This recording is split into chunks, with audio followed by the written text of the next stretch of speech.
Aduh, gaji dipotong lagi. Kita lihat nih potongannya gara-gara apa ya. Ketemu lagi di Financial Update bareng saya, Imewong.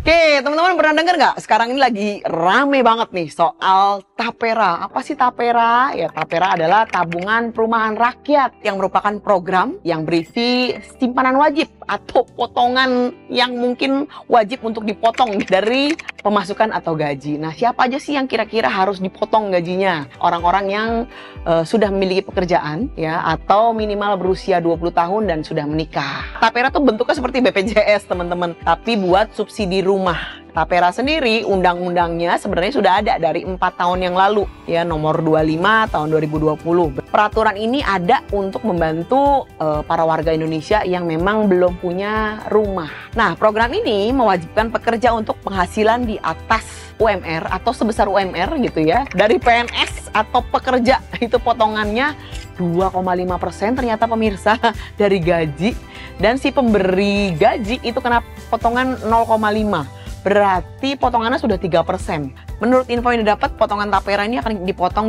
dari gaji setiap tanggal 10. Ada program tapera ini, satu, memudahkan masyarakat Indonesia, khususnya para pekerja untuk punya rumah. Apalagi sekarang Gen Z, bener nggak sih teman-teman?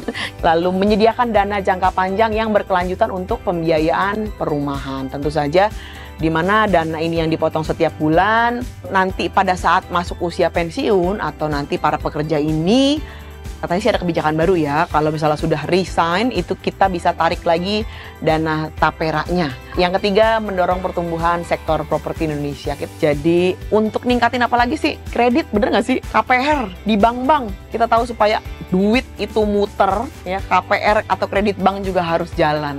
Nah, ini salah satunya untuk mendukung tujuan properti di Indonesia juga. Dan katanya ada imbal hasil juga atau suku bunga menarik dari dana simpanan tapera yang dikumpulkan ini. Cuman angkanya berapa belum tahu ya, apakah nanti kompetitif atau tidak. Kalaupun misalnya ada bunga yang diterima, berarti pengelolaannya kemana nih gitu kan?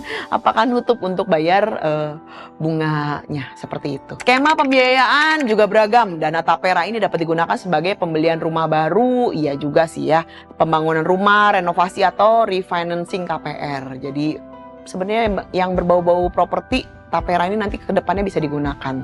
Diharapkan program ini dapat meningkatkan ketersediaan rumah terjangkau bagi masyarakat. Nah, pertanyaannya yang sekarang, rumah seperti apa sih dan budget berapa yang dibutuhkan? Bagi para pekerja dengan gaji pas-pasan, potongan tapera bisa menjadi beban keuangan tambahan. Kurangnya sosialisasi, masih banyak pekerja yang belum memahami skema dan manfaat tapera secara detail. Iya, agak rancu kalau untuk bisa punya rumah sedemikian besar gitu ya. Dengan harga rumah yang sekarang, kalau untuk dari tapera maunya seperti apa. Jadi masih belum clear nih, belum sepenuhnya jelas bagaimana caranya pengajuan dan kriteria penerima manfaat dari tapera.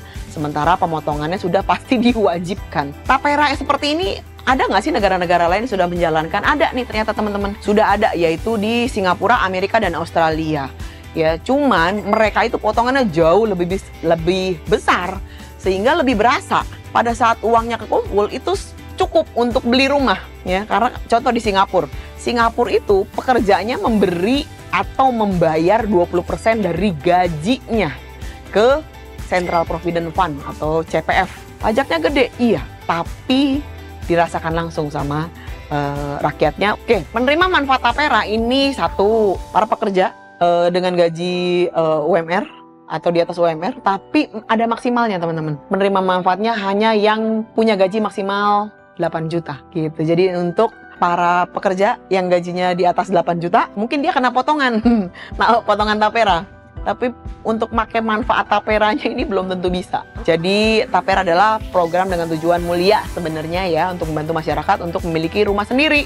Namun begitu ada pro dan kontra yang perlu dipertimbangkan. Diharapkan ke depannya sosialisasi program ini bisa ditingkatkan dan dibuat lebih transparan supaya bermanfaat secara maksimal bagi pekerja Indonesia. Ya, semoga informasi yang saya sampaikan hari ini bisa sangat bermanfaat untuk teman-teman semua. Kita ketemu lagi di Financial Update berikutnya.